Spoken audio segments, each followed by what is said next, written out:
And you know, it is very difficult sometimes to make sure that your copper foil is centered on your glass.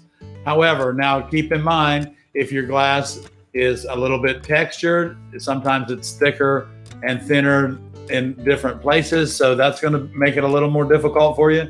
The other thing is you may want to, if you're having trouble, it could be the way you're holding it. Your wrist or the back end of your thumb is hiding as you're hiding what you're trying to do. The other thing is you may just want to, like we talked about in our Q&A last week, is just get one of those Glass Star tabletop foilers, and it's going to center that foil no matter what you do to it. And then the other thing is they make a hand foiler and a hand crimper. The hand foiler acts very similar to like a potato peeler, and you can just foil that glass like nobody's business. The foil sticks to the glass, the brown paper comes out the back end, and then when you're done, they have a little crimper you hold in your hand, and it looks like just a little white plastic child's pistol, and you just kind of wrap it around the glass and it does it up. The other thing, and I've had to do this before too, because I was having problems. I cleaned my glasses.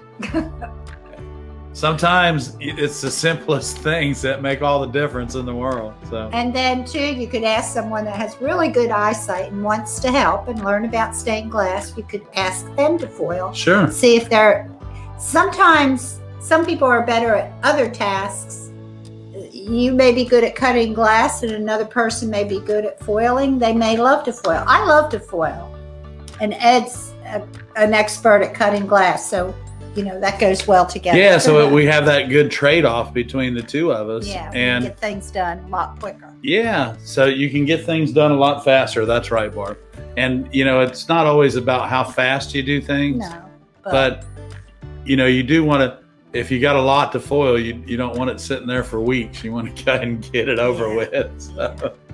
So that was a good question. Yeah, it is a good question. We get that question a lot. So it's, it's one of the things you just practice, Yeah, practice. And being able to see, even just try something as simple as just changing the lighting where you're working at could help you, tremendously. So. But anyway, you too, that's right.